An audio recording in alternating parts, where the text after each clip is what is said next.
Hello বন্ধুরা, আশা করি তোমরা খুব ভালো আছো। আমিও ভালো আছি।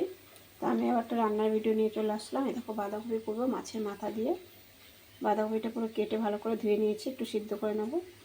দেখো কীরকম করে করি। বাঁধাকপিটা সিদ্ধ বসিয়ে দিলাম, একটু উতল আসলে নামিয়ে দেবো। একটু আমি হালকা লবণ দিয়ে দিলাম। আর দেখো বন্ধু, এখানে আলু নিয়ে নিয়েছি, দুটো ছোটো ছোটো আলু নিয়ে নিয়েছি, পেঁয়াজ কুচিয়ে নিয়েছি। আর এখানে দেখো আদা আছে, কাঁচা লঙ্কা, রসুন আর টমেটো জিরা দিয়ে পেস্ট করে নেবো। এই দেখো এইটুখানি জিরা নিয়েছি। এই দেখো পটল ভাজার তেলের মধ্যে আলুটা ভেজে নিলাম, তেল ছিল কড়াইতে। এই দেখো বন্ধুরা, মাছের মাথাটা ভালো করে ধুয়ে নুন মধ্যে মাখিয়ে নিয়েছি, কাতলা মাছের মাথা। আলু ভাজা হয়ে গেছে, মাছের মাথাটা ভেজে নিই। তেজপাতা, শুকনো লঙ্কা, এলাচ, দারচিনি, লবঙ্গ দিয়ে দিলাম। এটা ভাজা হয়ে গেছে। এই পেঁয়াজটা দিয়ে দিলাম। একটু তেলটা বেশি দিতে হবে, বাঁধাকপিতে তো প্রচুর তেলটা একটু ভালো দিলে ভালো হয়। তেলটা বেশি দিলে একটু ভালো হয়। পেঁয়াজটা ভাজা হয়ে গেছে, এই মশলাটা দিয়ে দিলাম।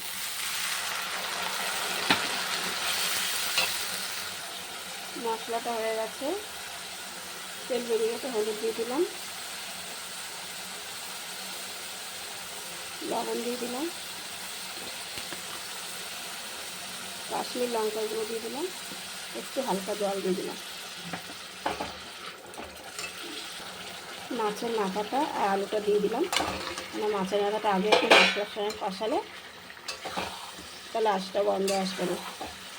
অনেকে পরে দেয়, আমি এইভাবেই আগে মাছের মাথাটা একটু কষিয়ে নিই, তারপরে বাঁধাকপিটা দিয়ে দেবো। এরকম বাঁধাকপিটা পুরো হালকা সিদ্ধ করে নিয়েছি। এবার বাঁধাকপিটা দিয়ে দেবো। পুরো বাঁধাকপিটা দিয়ে দিয়েছি।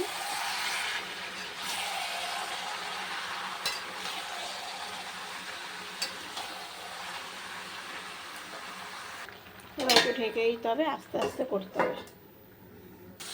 এরকম বন্ধুরা, একটুও জল দিইনি, কত জল বেরিয়ে যাচ্ছে। আস্তে আস্তে মানে কমিয়ে রান্না করলে পুরো বাঁধাকপিটা সবই সিদ্ধ হয়ে যাবে।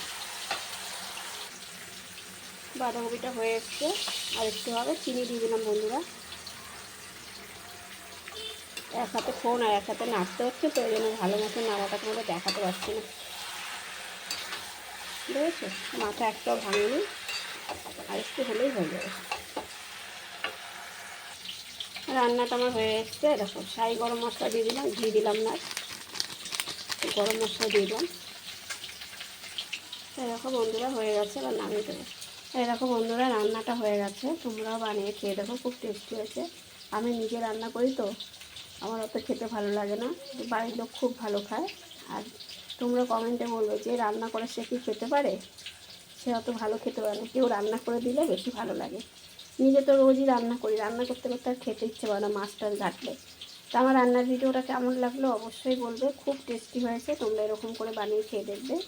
কোনো আইসটা মানে কোনো গন্ধ আসছে না, মানে এত সুন্দর লাগছে অনুষ্ঠান বাড়ির মতো। যদি রান্নার ভিডিওটা ভালো লাগে অবশ্যই একটা কমেন্ট বক্সে জানাবে।